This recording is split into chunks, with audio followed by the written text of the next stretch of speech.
Yvonne, could you clarify? I was confused about the voting. They seem to be voting on several resolutions at once. What was that all about?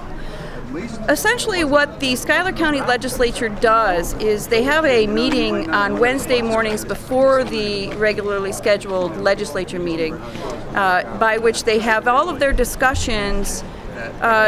It's open to the public, but it's scheduled at 9:15 in the morning when most people are working, so most people cannot attend, most people cannot be informed about what resolutions are and what's being discussed by our representatives.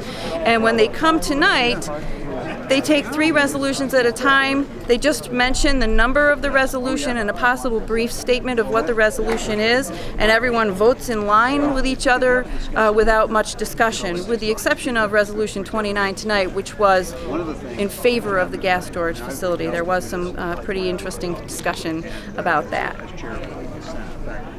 And you were saying about the threat against about the loss of U.S. salt. Yes.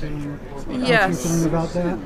Yes, essentially you've got a very savvy large corporation that knows that it's not economically feasible to just simply shut a plant down. They own it, it's profitable. They would not just shut it down, they would sell it, if anything, if they didn't get the permits approved.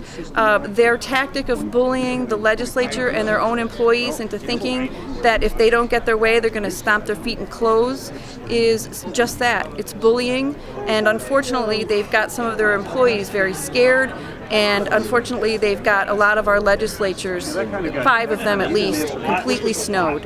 Is the facility producing salt right now? Yes, it is. It's some of the finest salt in the world. If you've ever had a saline IV drip at the hospital, that salt comes from the west side of Seneca Lake. We're not opposed to salt production. We're opposed to gas storage and fossil fuel extraction. And have they done any preparatory work for the storage of the gas?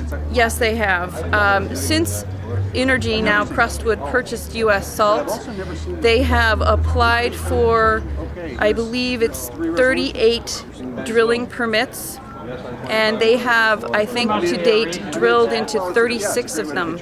That drilling goes on for 24 hours a day, 7 days a week.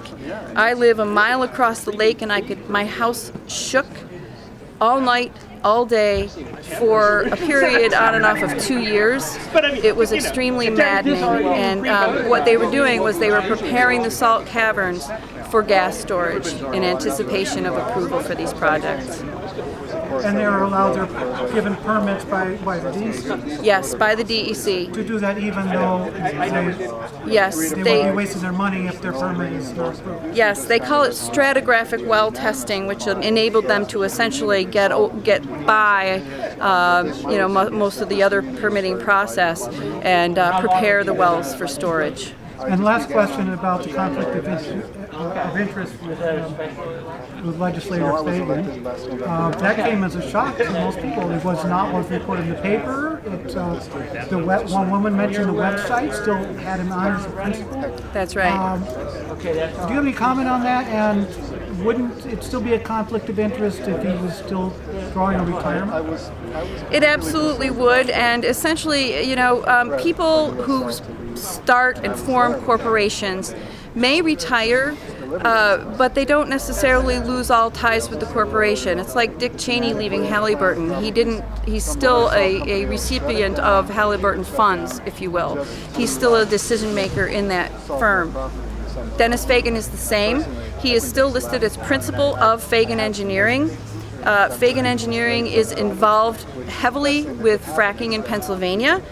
He is a huge pro-fracker. He claims he doesn't want fracking in our county because of the truck traffic, and yet this gas storage facility could bring in 70,000 extra trucks through our roads per year. Mr. Fagan stated that the gas would be going out by pipeline, not by truck. And he was lying, because the DSEIS that was prepared by Energy, this is the corporation applying for these permits, indicated in their environmental impact statement that there would be an additional 4 truck trips per hour on our roads. So that's 8 truck trips round trip, and then you factor in that the company can operate 24 hours a day, 7 days a week, $365 a year or days a year.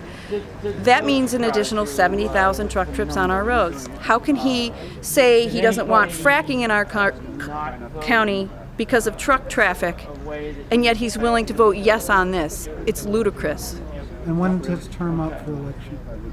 Another 2 or 4 years, I think, not for a while. But in the meantime, I will tell you this, we were leaving him alone because he was not speaking in favor of this outwardly. He didn't draft a resolution in favor of this until now. But I will promise you this, we will do an investigation on every claim that we have received that he has been acting inappropriately, has been tampering with evidence, and has been doing things unethically behind closed doors in this county for years. And we're going to look into that now, I can assure you.